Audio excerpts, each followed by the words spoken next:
मराठी साहित्य क्षेत्रातील एक लखलखता तारा म्हणजेच आदरणीय डॉक्टर तारा भवाळकर मॅडम लोकसाहित्य, लोकसंस्कृती, लोककला, समीक्षा, नाट्यसमीक्षा, अनुवाद, व्यक्तिचित्रण, चरित्रलेखन, एकांकिका, कथा, ललित लेखन असे विविधांगी लेखन करून मराठी साहित्य क्षेत्रात त्यांनी मौलिक भर घातली आहे। लोकसाहित्य व लोकसंस्कृतीच्या गाढ्या अभ्यासक असून अनेक चर्चासत्रे, परिसंवाद, संमेलने, भाषणे अशा विविध माध्यमातून त्यांनी उद्बोधन केलेले आहे। लोकसाहित्यातील स्त्रीजाणीवा व स्त्री प्रतिमांचे विश्लेषण करणे, स्त्रीवादी दृष्टिकोनातून लोकसाहित्याचे पुनराकलन करणे, लोकसंस्कृतीचा अन्वयार्थ लावणे ही त्यांच्या लेखनशैलीची काही वैशिष्ट्ये आहेत। महाविद्यालयीन जीवनापासूनच नाटक या विषयात अभिरुची असल्यामुळे पौराणिक नाटक, लोकनाट्य, दशावतार, तंजावरची नाटके, यक्षगान, कथकली अशा नाट्य प्रकारांची जडणघडण परिश्रमपूर्वक शोधून नाविन्यपूर्ण भर घातलेली आहे। शैक्षणिक, सांस्कृतिक व साहित्यिक भरीव योगदानाबद्दल त्यांना विविध पुरस्कारांनी सन्मानित करण्यात आलेले आहे। अशा बहुआयामी व्यक्तिमत्व असलेल्या आदरणीय डॉक्टर तारा भवाळकर यांची सरहद पुणे आयोजित अखिल भारतीय मराठी साहित्य महामंडळाचे 98व्या अखिल भारतीय मराठी साहित्य संमेलनाच्या अध्यक्षपदी निवड झालेली आहे। या पार्श्वभूमीवर त्यांच्या सांगली येथील निवासस्थानामधून साहित्यिक वाटचाल आणि मराठी साहित्य संमेलनाकडे त्यांचा बघण्याचा जो दृष्टिकोन आहे या विषयावर मुलाखतीद्वारे त्यांच्याशी संवाद साधणार आहोत। ही साहित्य संमेलनाचे संमेलनाध्यक्ष पदी निवड झाली त्याबद्दल आपले मनपूर्वक अभिनंदन। आणि या प्रसंगी आपल्या काय भावना आहे? साहित्य संमेलन हे मराठी भाषेच्या आणि महाराष्ट्रीय लोकांच्या दृष्टीने एक आनंद सोहळा असतो आणि त्याचं अध्यक्षपद मिळणं हे आयुष्याच्या कुठल्याही टप्प्यावर समाधानाची बाब असते। तसं समाधान मला वाटलं जरी आयुष्याच्या उत्तरायुष्याच्या टोकावर जरी पद मिळत असलं तरी त्याचं समाधान निश्चित आहे आणि त्याबद्दल निवड समिती आणि सर्वांना मी धन्यवाद देते। मुख्य म्हणजे आपण मुलाखत घेण्यासाठी आणि मला भेटण्यासाठी आला त्याबद्दल मी सरहद या संस्थेची अत्यंत ऋणी आहे, कारण मी आपल्या संस्थेबद्दल फक्त ऐकत आलेली आहे। आज आपल्या सगळ्यांशी प्रत्यक्ष भेट होते आहे त्याचाही विशेष आनंद होतो आहे। तो मी प्रथम व्यक्त करते। धन्यवाद मॅडम। तर लेखिका आणि साहित्यिक म्हणून आपली जडणघडण कशी झाली किंवा आपलं प्रेरणास्थान याच्या मागचं? खरं सांगायचं म्हणजे मी ठरवून असं काही केलं नाही। आयुष्यात जे जे समोर आलं आणि करावंसं वाटलं ते ते करतात। आणि प्रेरणास्थान म्हणाल तर मी माझी जडणघडण ज्या वातावरणामध्ये झाली ती अर्धकृषीनिष्ठ अवस्थेमध्ये झाली। अर्धकृषीनिष्ठ अवस्था हा शब्द त्याला संस्कृत परतूर असला तरी मी वापरते याच्यासाठी की माझ्या घरामध्ये मी 45 वर्षापूर्वी एका मध्यम अशा स्तरातल्या कुटुंबात जन्माला आलेली मुलगी। माझ्या घरामध्ये शेती होती, माझ्या आईवडिलांच्याकडे पण, मामांच्याकडे पण, आईवडिलांच्याकडे, आजी आजोबांच्याकडे। त्यामुळे गावाकडे वर्षातले 4-6 महिने जायचे, त्यामुळे शेतीची सगळी कामं, त्यावेळेला दळण घरी दळायला लागायचं, चक्की पिसणं म्हणते तो तर जात्यावर दळण दळणं, गिरणी खूप उशिरा आलेली होती आणि पाणी भरून आणणं, शेतातली रानातली कामं करणं हे आम्हाला मुलांना सगळ्यांना करायला लागायचं। मुलगा मुलगी असा काही भेद नव्हता आणि घरामध्ये मी मोठी मुलगी असल्यामुळे धाकटी भावंड असायची आणि एकत्र कुटुंबामध्ये ती जडणघडण झाली। दुसरीकडे आमचं विरार पुणे शहरामध्ये होतं आणि पुणे शहर विद्येचं माहेरघर वगैरे असं जुन्या काळापासून प्रसिद्ध आहे। पण मी स्वातंत्र्यपूर्व काळामध्ये 8-9 वर्षे जन्माला आलेली मुलगी। त्यामुळे पुण्यामध्ये माझं प्राथमिक शिक्षण झालं म्युन्सिपाल्टीच्या शाळेमध्ये आणि ते होत असताना कधी गावाकडे कधी शहरामध्ये म्हणजे सलग असं शिक्षण काही मला घेता आलं नाही तेव्हासुद्धा। पण गावातल्या शाळेतही कधी शिकले, कधी पुण्यामध्ये एक शाळा, दुसरी शाळा, तिसरी शाळा असं करत करत प्राथमिक शिक्षण पुण्यामध्ये झालं। पुण्यातलं आमच्या घराचं वातावरण असं होतं की ज्या ठिकाणी परंपराशील अशा प्रकारचं देवधर्म, व्रत, वैकल्य, कीर्तन, पुराण, प्रवचन, लग्न, कार्य असं हे सगळं चालायचं. ते मी लहानपणापासून अनुभवलं. त्यामुळे एकीकडे ग्रामजीवन अनुभवलं, एकीकडे नागरजीवन आणि परंपराशील जीवन, परंपराशील कुटुंबामध्ये मी अनुभवलेलं होतं. ज्याला आपण लोकसंस्कृतीची कच्ची सामग्री म्हणता येईल. ती कच्ची सामग्री म्हणजे जडणघडणीच्या काळामध्येच मला प्रत्यक्ष अनुभवता आली. ते मला पुस्तकातनं गोळा करायची काही गरज वाटली नाही. जात्यावर दळण करता करता माझ्या ज्या काही शेकडो ओव्या पाठ झाल्या त्या अजूनही माझ्या स्मृतिकोशात आहेत. त्या कुठल्या पुस्तकातनं वाचून वगैरे मला काही करावं लागलेलं नाही आहे. तर ही कच्ची सामग्री आणि लोकसंस्कृतीकडे पाहण्याचा एक दृष्टिकोन. दुसरं एक कदाचित माझा उपजत प्रवृत्ती असेल, मी त्याला खोड म्हणते मराठीमध्ये. उपजत प्रवृत्ती अशी की कोणीतरी सांगितलं ते जसंच्या तसं स्वीकारलं असं माझं मन कधी स्वीकार करत नाही. मला नेहमी प्रश्न पडतात, हे का, कशासाठी, कसं आलं असेल. तर त्यामुळे हे प्रश्न पडणं आणि त्या प्रश्नांची उत्तरं आपली आपण शोधणं, मग ते शोधण्यासाठी ग्रंथांचा निश्चितपणे उपयोग होतो, व्यक्तींचा उपयोग होतो. मला आवर्जून सांगावंसं वाटतं की माझ्या सुदैवाने खूप लहानपणापासून खूप मोठे माणसांचा सहवास मला मिळाला आणि त्यामुळे आपण किती लहान आहोत याचं भान सातत्याने राहील. मी पुण्याला ज्या वाड्यामध्ये राहत होते तो वाडा म्हणजे विद्यानिधी सिद्धेश्वर शास्त्री चित्राव, ज्यांनी 4ही वेदांची यथामूल भाषांतरं केलेली आहेत, त्यांचं घर आणि त्यांच्या कुटुंबियांशी माझे नात्याचे संबंध असल्यामुळे त्यांच्या सहवासात त्यांच्या घरामध्ये जाणं येणं वगैरे असं असेल. त्यामुळे ते परंपराशील वातावरण अनुभवलं. त्याचप्रमाणे ही शास्त्री मंडळी म्हणजे ते काशीला जाऊन वेदशास्त्र संपन्न होऊन आलेले, पण त्यांचा जीवनाकडे पाहण्याचा दृष्टिकोन हा अतिशय प्रागतिक असा दृष्टिकोन असलेली शास्त्री मंडळी सुद्धा माझ्या सहवासात आहे. लहानपणी हे सिद्धेश्वर शास्त्री चित्राव आणि मोठेपणी वाईचे लक्ष्मण शास्त्री जोशी. त्यामुळे हे परंपराशील वातावरणाची सामग्री निर्माण झाली आणि त्याबद्दल मला ज्यात आनंद वाटला ते मला सापडत गेला. आणि म्हटलं तसं मला ही मोठी माणसं सर्व पातळ्यांवर भेटत गेली, म्हणजे समाजकारणातले, राजकारणातले, साहित्यातले अशी, आणि त्यांनी माझी जडणघडण केली. मी वयाच्या 18व्या वर्षापासून स्वतः स्वकष्टार्जित अशा पद्धतीनं जगलेली आहे. 18व्या वर्षापासून मी नोकरी करत 60व्या वर्षापर्यंत, आणि एकीकडे विद्यापीठाच्या परीक्षा दिल्या. त्यामुळे मग पुढे प्राध्यापकात मग त्यांच्या काय सगळ्या पदव्या बिदव्या यानंतर मिळालेल्या आहेत, PhD आणि नंतर निरनिराळ्या विद्यापीठांच्यापर्यंत. तर त्यामुळे अमुक एका कॉलेजने मला काही शिकवलं आणि अमुक असं काही झालेलं नाही. मला समाजाने शिकवलं या सगळ्या, आणि अगदी जात्यावर दळण घालणाऱ्या बाईपासून ते समाजातल्या निरनिराळ्या विद्वानांच्यापर्यंत निरनिराळ्या क्षेत्रातली माणसं हे माझे गुरु आहेत असं मी नम्रपणाने नोंदवू इच्छिते. अभ्यासामध्ये ज्या माझ्या आधीचे अभ्यासक आहेत त्यांचं मार्गदर्शन त्यांच्या ग्रंथातनं अतिशय महत्त्वाचं आहे, आणि त्यात इंग्रजी, मराठी, हिंदी सर्व प्रकारचे ग्रंथ आहेत, विविध प्रकारची ग्रंथालयं आहेत. म्हणजे लोकसंस्कृतीच्या अभ्यासामध्ये या सगळ्यांची वाटचाल आहे. म्हणजे सर जेम्स फ्रेझरसारखा एखादा तात्विक गोष्टी मांडणारा असेल, डॉक्टर रामचंद्र चिंतामण ढेरे, त्यांच्या आधीचे राजवाडे, केतकर, ही मराठी परंपरा आहे. सरोजिनीबाई बाबर, दुर्गाबाई भागवत, ही सगळी माझ्या पूर्वसुरींची परंपरा आहे. भारतभरची आहे, आणि भारतभर ज्यांनी लोकरंगभूमी जतन केली त्यातले खूप ज्येष्ठ लोक मला भेटत गेले. ते कर्नाटकामध्ये गेले, तेलंगणामध्ये गेले, तमिळनाडूमध्ये गेले. तिथे मला तंजावरमध्ये बरीच माणसं भेटली. केरळमध्ये गेल्यानंतर कथकलीमधले अतिशय प्रसिद्ध नर्तक ज्येष्ठ की केरळ गव्हर्नमेंटने त्यांना त्याच वर्षी सुवर्ण पदक देऊन त्यांचा सत्कार केला होता. ते गुरु गोपीनाथन, त्यांची नृत्यशाळा, सगळं मी स्वतः, ज्याला आपण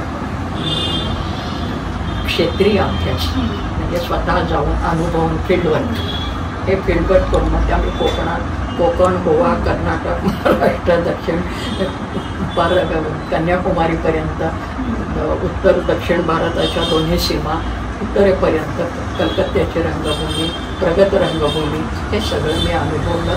सांगलीमध्ये मी आल्यानंतर विष्णुदास भावे हे मराठीतले पहिले नाटककार, त्यांच्या पूर्वसुरींचा धांडोळा घेता घेता कोकणामधले दशावतार अनुभवले, गोव्यामध्ये कला अनुभवले. आजच्या जागतिकीकरणाच्या आणि माहिती तंत्रज्ञानाच्या या काळामध्ये लोकसाहित्याचे स्वरूप बदलत आहे का? निश्चितपणे. कारण माणूस ज्या पद्धतीनं जगत असतो त्यातनं त्याचा जो आविष्कार होतो, म्हणून मगाशी म्हणलं एकीकडे शाब्द आविष्कार असतो आणि एकीकडे कृतिशील आणि कलात्मक आविष्कार असतो, शब्दात्मक आविष्कार असतो. तर ज्या वेळेला माणसाचं जीवन बदलतं, अर्थकारण बदलतं, त्यावेळेस ह्या सगळ्याकडे पाहण्याचे दृष्टिकोनही बदलत असतात आणि नवीन निर्मिती माणसांच्या मधून होत असते. पण एकूण संपूर्ण समाजाची जी वाटचाल असते त्याच्यामध्ये मानववंशशास्त्रानुसार, अर्थशास्त्रानुसार, समाज मानसशास्त्रानुसार संपूर्णपणे नाहीसं कधी काही होत नाही. जीवन हा एक प्रवाह असतो आणि त्या प्रवाहामध्ये भूतकाळाचे काही अवशेष असतात. ते कधी बदलतात, कधी स्वरूप बदलतं, कधी जसेच्या तसे राहतात. कधी राजकारणी लोक त्यांना आपल्या सोयीस्कर वळण देण्याचाही प्रयत्न करतात. काही लोक ते स्वीकारतात, काही स्वीकारत नाही. ही द्वंद्व ही समाजामध्ये अखंड चालू असतात. पण मुळं ही पूर्णपणे विसरली जात नाहीत. ते कुठल्या ना कुठल्या तरी स्वरूपात तुमच्या चाली, रीती, रूढी, श्रद्धा, कल्पना याच्यामध्ये शिल्लक असतात आणि त्यांची देवाणघेवाणही चालू असते. म्हणजे एका प्रदेशाची दुसऱ्या प्रदेशाकडनं आणि आता तर देशांतराच्याही चालू असते. म्हणजे आपण वाढदिवसाच्या दिवशी औक्षण करणं, ओवाळणं ही आपली जुनी संस्कृती होती. आता आपण केक कापायला लागलो सगळेजण. तर आपण हे कुठलं घेतलं? हे आपण पश्चिमेकडनं घेतलं. त्याला क्रॉस कल्चर असं म्हणतो. ही संस्कृतीची सरमिसळ. ही सरमिसळ होत जाते, ती कधी अभावितपणे होत जाते आणि कालक्रमानुसार होत जाते. आणि ते जागतिकीकरण याचा अर्थ अर्थव्यवस्था बदलते एवढाच अर्थ. आणि माणसांची देवाणघेवाण वाढते आहे की माझ्याकडे जे नाही ते तुम्हाला देतो, तुमच्याकडे जे ते मला. व्यापार ज्याला म्हणता येईल तो व्यापार जुन्या काळापासून होता. आपण बघतो बृहत भारत ही संकल्पना फार प्राचीन आहे आणि आपल्याकडचे व्यापारीही दूर दूरवर जात असतात. मराठी साहित्य जे सगळीकडे पोचलंय, तर मराठी माणसं प्राचीन काळापासून निरनिराळ्या प्रदेशामध्ये जाऊन राहील. पेशावरमध्ये मराठी माणसांच्या अजूनही समूह आहेत. त्यामुळे माणूस जिथे जातो तिथे तो आपली संस्कृती घेऊन जात असतो आणि तशी ती संस्कृती पसरते. आपल्याकडे जे प्राचीन काळापासून आपण इतिहास वाचतो की उत्तरेकडनं लोक आले, फार उत्तर ध्रुवापासून आलेले, मध्य युरोपमधनं आलेले आणि इकडे समुद्रमार्गे पाश्चिमात्य डच आले, फ्रेंच आले, इंग्रज आले. सगळे आपापली संस्कृती घेत आले. आपल्या संस्कृतीतलं त्यांनी काय उचललं, त्यांचं आपण काय उचललं. माणसांची सरमिसळ आणि देवाणघेवाण ही एक जीवनाची अखंड प्रक्रिया आहे आणि त्याच्यामध्ये प्राचीन काळापासून आलेले जे धागे आहेत ते धागे शिल्लक राहतात. फक्त ते कसे शिल्लक राहिलेले हे शोधणं हा लोकसंस्कृतीच्या संशोधनाचा भाग आहे आणि मी तो करत आहे. त्यामुळे मला आज असं दिसतंय की आपण प्राचीन वाङ्मय वेद म्हणतो, त्यातले धागे आजतागायत आपल्यापर्यंत आहेत. फक्त आपल्याला ते कळत नाही. ते शोधलं की त्याचा एक आनंद वेगळा. अगदी बरोबर. जागतिकीकरणाच्या या काळामध्ये काळानुरूप बदल हे होत असतात. समाजामध्ये असतील, भाषेमध्ये असतील, संस्कृतीमध्ये असतील आणि भाषिक देवाणघेवाण असेल, सांस्कृतिक देवाणघेवाण असेल, या सगळ्या रसमिसळीमधून परंपरा बदलत असतात. पण त्याचं जे मूळ आहे ते मात्र कायम राहतं आणि त्याचे धागेदोरे शोधण्याचा जर आपण प्रयत्न केला तर ते निश्चितपणे सापडतात आणि ते पुढे घेऊन जाता येतात, पुढच्या पिढीमध्ये संक्रमित करता येतात. हा एक महत्वाचा धागा मॅडमने आता आपल्याला सांगितलेला आहे. स्त्रीजीवनातील सत्य हे साहित्यातही निखळ सत्य म्हणून दिसून येतं. तर याकडे आपण कसं काय आहे, आपल्याकडे अलीकडे कसा समज झालेला आहे की लोकसाहित्य म्हणजे केवळ ग्रामीण साहित्य, केवळ जुनं साहित्य. तर तसं नाही. लोकमनाचं ज्याला आपण लोकमनामधल्या जे अबोध जाणीवा असतात त्या अबोध जाणीवा आदिम अवस्थेपासून ज्या आपल्या मनामध्ये टिकलेल्या असतात, कलेक्टिव्ह अनकॉन्शियस सामूहिक अबोधमन.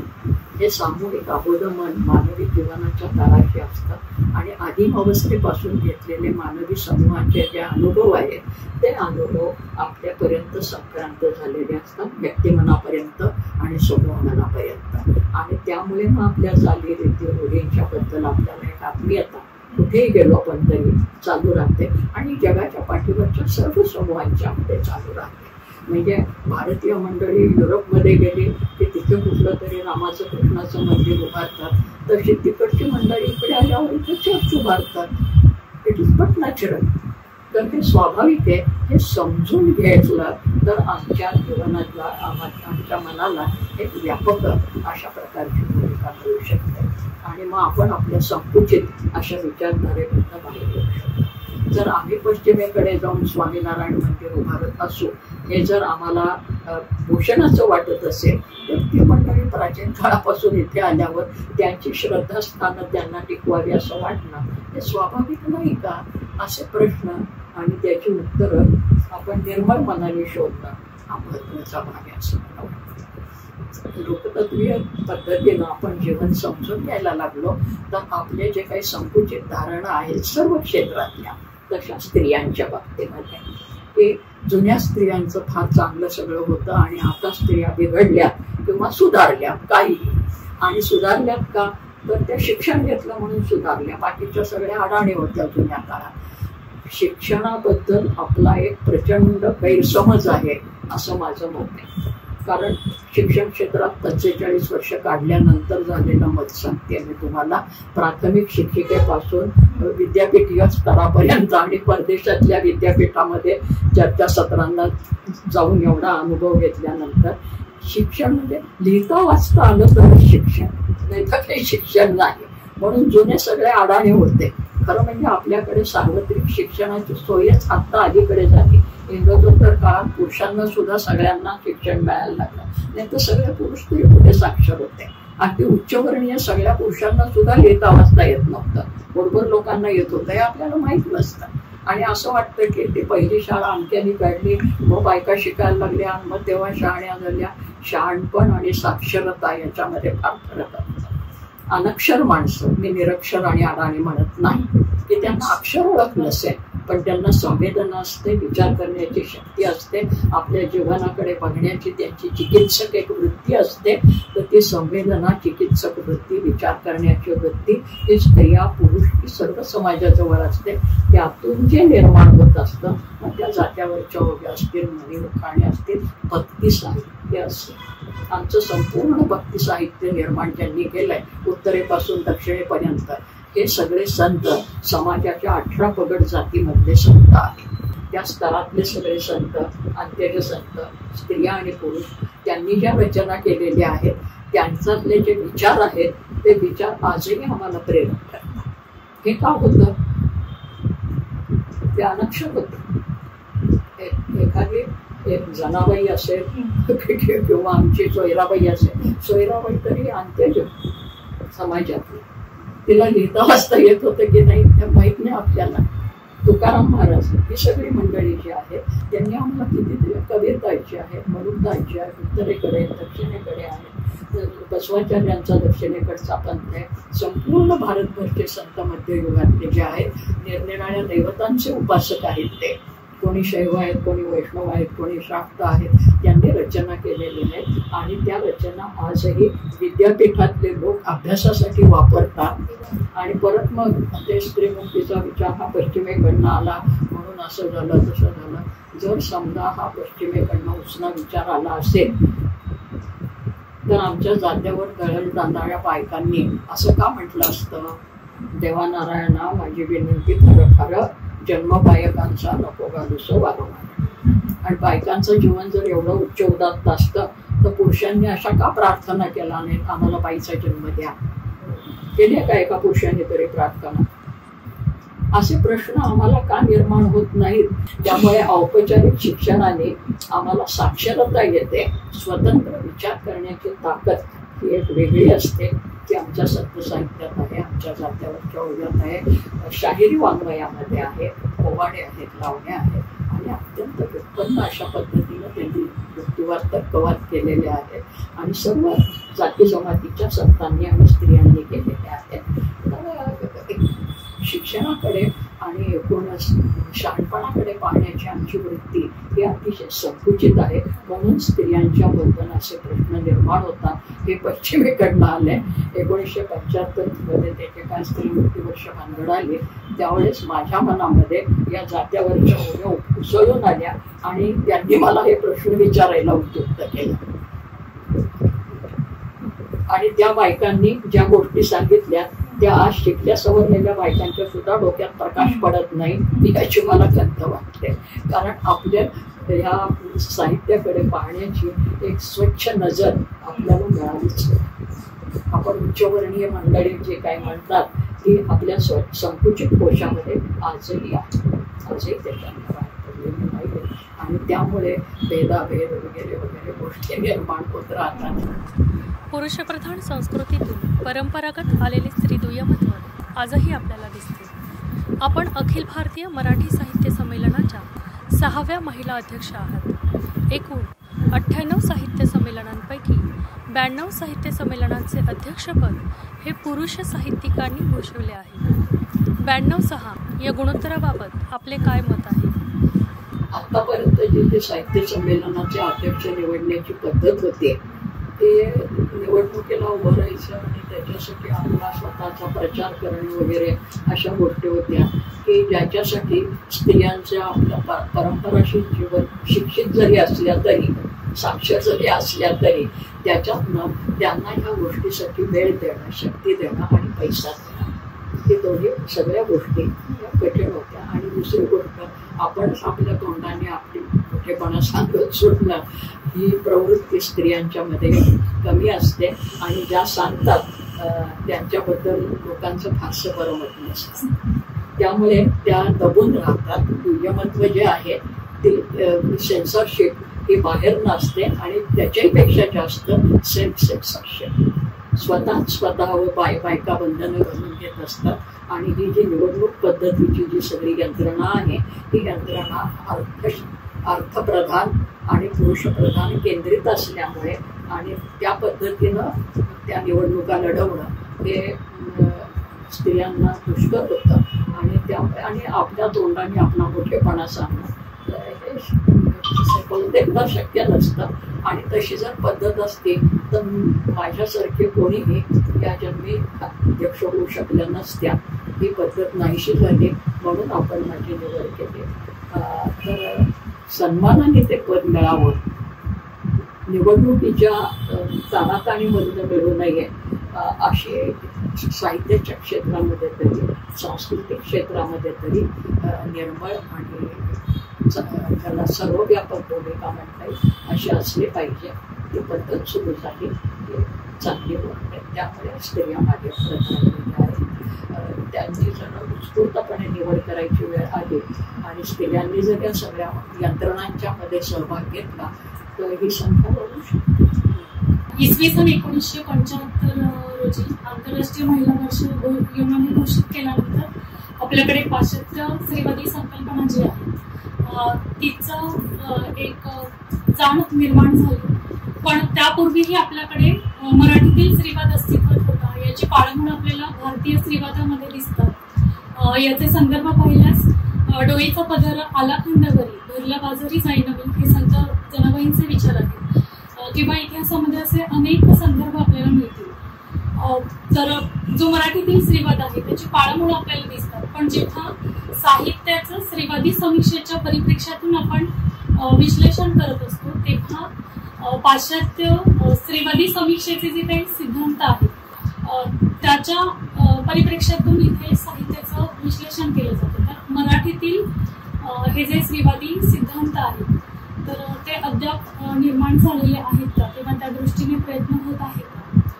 सिद्धांत आणि तात्विक परिभाषा ही आजची संकल्पना.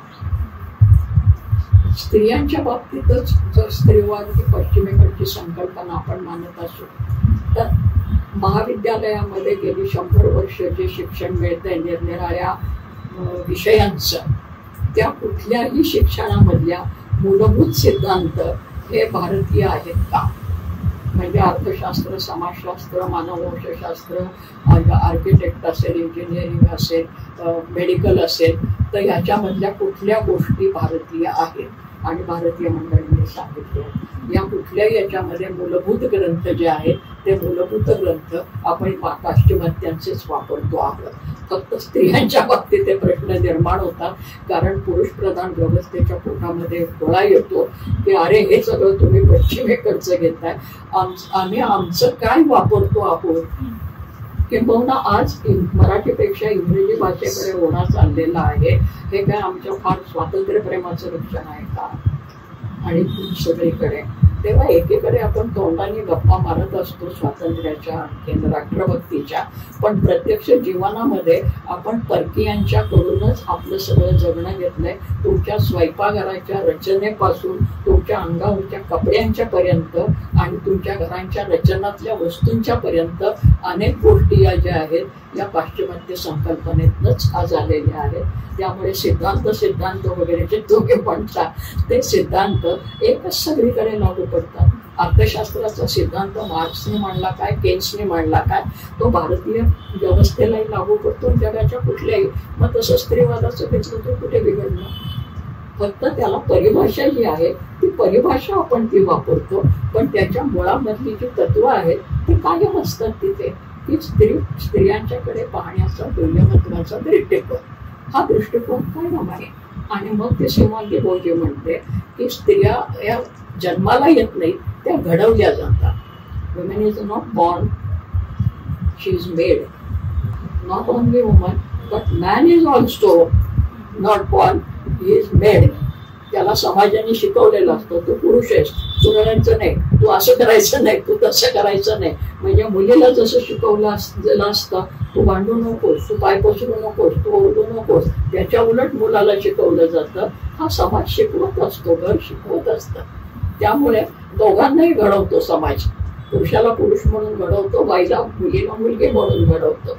आणि ही जी सिद्धांत आहे हा सिद्धांत जगभर कायम आहे. मग तो इंग्रजी भाषेतला मांडला काय, मराठी मांडला काय, हिंदी मांडला काय फरक पडतो त्याच्यात? आपला मराठी विषयाच्या शिक्षिका ते प्राध्यापक साहित्यिक हा प्रवास अतिशय थक्क करणारा आणि प्रेरणादायी असा आहे.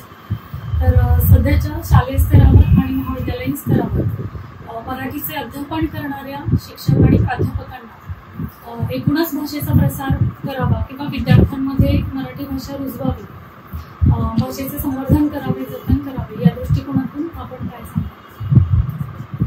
कोणाला काही उपदेश करावा असं मला वाटत नाही. माणसांना आपल्या आणि भाषा टिकायची असेल तर ती समाजाची जबाबदारी असते आणि समाजाच्या सर्व घटकांची असते.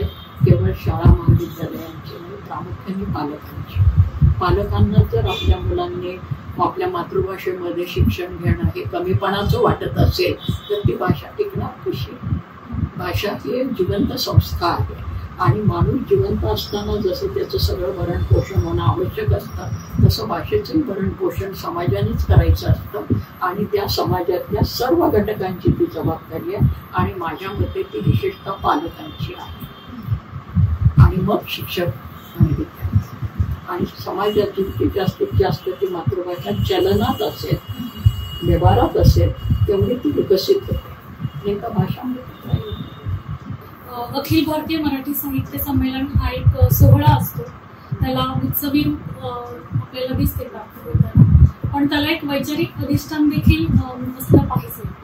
तर एकूणच साहित्य संमेलनाचं स्वरूप कसं असावं असं आपल्याला काही नाही. त्याच्यामध्ये एक तर साहित्याचे सर्व प्रकारांचा ज्याला आपण चुणूक म्हणूयात, छोटीशी नमुने सादर होतात. त्यात परिसंमेलन होतं, एखादा परिसंवाद असतो, कथाकथन असतं. त्यामुळे साहित्याचे जे उपप्रकार आहेत ते उपप्रकार हे आजपर्यंतच्या साहित्य संमेलनामध्ये चालत आलेलेच आहेत.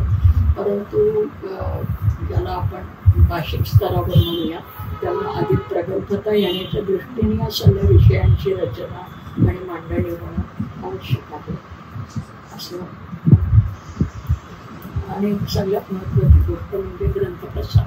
कारण साहित्य संमेलनाचा एक महत्त्वाचा भाग हा ग्रंथ प्रदर्शन असतो आणि जे ग्रंथ निर्माण करणारे प्रकाशक आहेत त्या प्रकाशकांना ते पुस्तकं आणत असतात, तेव्हा जास्तीत जास्त त्यांचा पुस्तकाची देवाणघेवाण क्रयविक्रय झाला तर ते पुढे भाषिक जगात चालू. जात्यावरील ओव्यांमधून स्त्रीमनाची स्पंदने उलगडतात, अशा काही ओव्या आपण सांगाल का? हे आमचे आधुनिक कवी म्हणतात तसं सुख थोडं दुःख फार असं असतं. आता बहिणाबाई सारखी पारंपरिक समाजामध्ये जगलेली शेतकरी कुटुंबातली स्त्री जे सांगते ती ओवी मलाही आवडते आणि आपल्यालाही आवडेल, की आपण सारखं आपल्या तक्रारी सांगत असतो. ते कोणी विचारलं का हो कसं चाललंय, कसलं आलंय, काय हो फार वाईट आहे, अमुक आहे तमुक आहे, मग आपली शारीरिक दुखणे, प्रापंचिक दुखणे, काय नोकरीतली दुखणे आपण सांगत असतो, रडगाणं घालत असतो. आमची बहिणाबाई म्हणते की जिने आयुष्यात पुष्कळ वाईट गोष्टी अनुभवल्या पण ती सांगताना सांगते, रडू नको माझ्या जीवा, रडू नको माझ्या जीवा, तुला रड्याची रसव, तुला रडायची सवय आहे, सारखी तक्रार करायची. रडू नको माझ्या जीवा, तुला रड्याची रे सव, रडू हसव रे जरा, त्यात संसाराची चव. संसार सुखाचा केव्हा होईल तुमचं जगणं, तुमच्या रडण्यातनं तुम्ही हसणं रूपांतरित करा तेव्हा. म्हणून ती ओवी मला अतिशय आवडते. रडू नको माझ्या जीवा, तुला रड्याची रे सव, रडू हसव रे जरा, त्यात संसाराची चव. डेरे योग्य ध्यान ऐक कायमी सांगते, डेरे योग्य ध्यान ऐक कायमी सांगते, लेकीच्या माहेरासाठी माय सासरी नांदते. माझ्या लेकीला माहेर मिळावं, सुख मिळावं म्हणून ती स्वतः सासरचा जात सहन करते. शेकडो ओव्या निरनिराळ्या बायका सांगतात. लेकीला सासूरवास झाला ग बहु बहु, वाटून दिला तिने सयांना गहू गहू. जोंधळ्या परिस लाविते मी तुर, लेखा परिस मला, जोंधळ्या परिस मी लावी तसे तुरी, लेखा परिस बाई लेख मला प्यारी, मला मुलगी प्रिय आहे. लेखाचे नवस तुला केले तर लेखी बाई माझी मोगरे मंदी जाईल.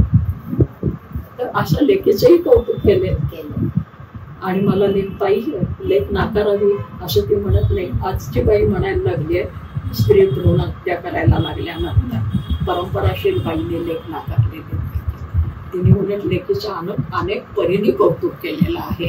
पण आलात आणि खूप प्रेमाने बोललात, मला खूप बरं वाटलं. आपल्याला सगळ्यांना शुभेच्छा आणि धन्यवाद. लोकसाहित्यातील वेगवेगळे जे पैलू आहेत किंवा त्याचे कंगोरे आहेत, धागेदोरे आहेत, ते सर्वांपर्यंत खूप सोप्या आणि सहज ओघवत्या शैलीमध्ये आपण संवादी स्वरूपात सांगितले, त्याबद्दल मी आपले सर्वांच्या वतीने मनापासून आभार.